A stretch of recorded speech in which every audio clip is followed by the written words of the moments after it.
Take a look at the 80s singers who stole your heart. Some have changed beyond recognition. You won't believe these transformations. Watch till the end. Sting dominated the 80s with the Police before launching a solo career that blended rock with reggae. Famously plagued by rumors of 7-hour tantric sex sessions, he eventually sold his entire songwriting catalog for a staggering $300 million. Today, he looks incredibly fit, still touring and maintaining his rock god status without slowing down. Billy Idol was the sneering face of punk rock who gave us Rebel Yell and White Wedding. His wild lifestyle nearly cost him a leg in a horrific 1990 motorcycle crash that sidelined his acting ambitions. Now sober and sporting his signature spiked blonde hair, he continues to tour, proving that true punks never really retire. Peter Gabriel transitioned from Genesis frontman to solo innovator, creating the stop-motion masterpiece Sledgehammer. Known for pushing boundaries, he founded the WOMAD Festival and championed digital music distribution long before Spotify existed. Recently releasing his first album in 2 decades, he remains a creative force, focusing on tech and human rights rather than chasing chart trends. Huey Lewis provided the upbeat soundtrack to the 80s with The Power of Love, but his career took a devastating turn. Diagnosed with Meniere's disease, the severe hearing loss forced him to cancel all tours and effectively end his singing career. Today, he focuses on a Broadway musical featuring his hits, unable to perform them himself. Steve Perry's soaring vocals on Don't Stop Believin' defined arena rock, yet he vanished after a degenerative hip condition led to his firing from Journey. He spent decades in total seclusion, refusing to sing until a promise to a dying girlfriend brought him back. He now releases solo music, keeping his distance from his former bandmates. Rick Astley exploded onto the scene with his deep baritone and Never Gonna Give You Up, only to retire at 27 due to a crippling fear of flying. Decades later, the internet phenomenon of Rickrolling resurrected his career unexpectedly. Embracing the meme, he now performs regularly, covering the Smiths and enjoying a massive viral second wind. Steven Tyler, the screeching demon of Aerosmith, survived the Toxic Twins era of heavy heroin use and a secret hepatitis C diagnosis. Despite multiple rehab stints and a recent vocal cord injury that postponed his farewell tour, he remains a flamboyant figure. He currently fronts the band's final run, battling age with scarves and microphone stands. Don Henley went from the Eagles' drummer to a solo synth rock star with the Boys of Summer. Notorious for his litigious nature, he recently testified in a criminal trial regarding stolen Hotel California handwritten lyrics.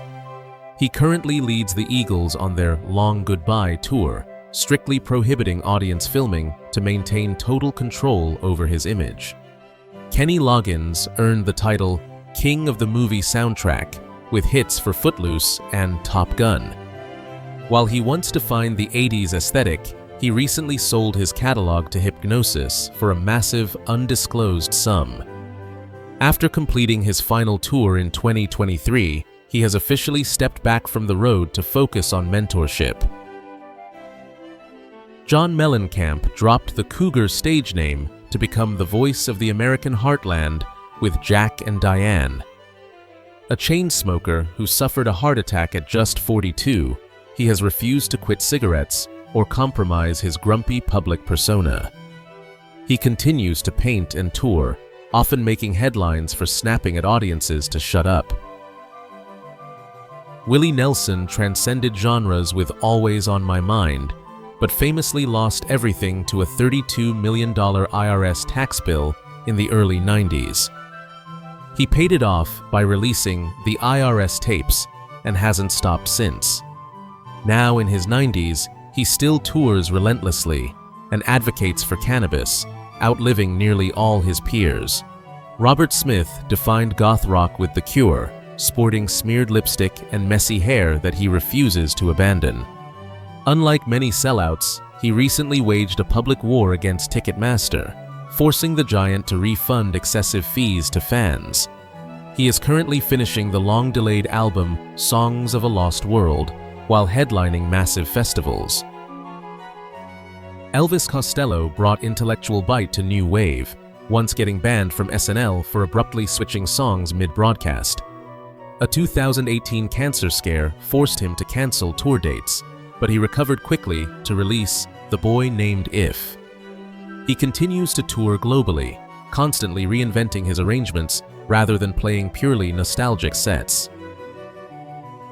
Rod Stewart's raspy voice dominated the charts, but a thyroid cancer diagnosis in 2000 required him to essentially relearn how to sing. Aside from music, he is famously obsessed with building massive, intricate model train sets that travel with him. He recently sold his song rights for nearly $100 million and claims his touring days are numbered. Ringo Starr moved from the Beatles' drum kit to narrating Thomas the Tank Engine, becoming a pop culture fixture. Known for his obsessive healthy diet of broccoli and blueberries, he looks shockingly young for an octogenarian. He currently leads his all-star band, ending every single public appearance with his signature peace and love hand signs. Neil Diamond was one of the world's best-selling artists with Sweet Caroline, until a sudden Parkinson's disease diagnosis ended his 50-year touring career in 2018.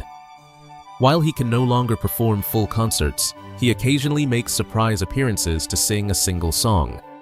He now lives quietly, overseeing the Broadway musical based on his life.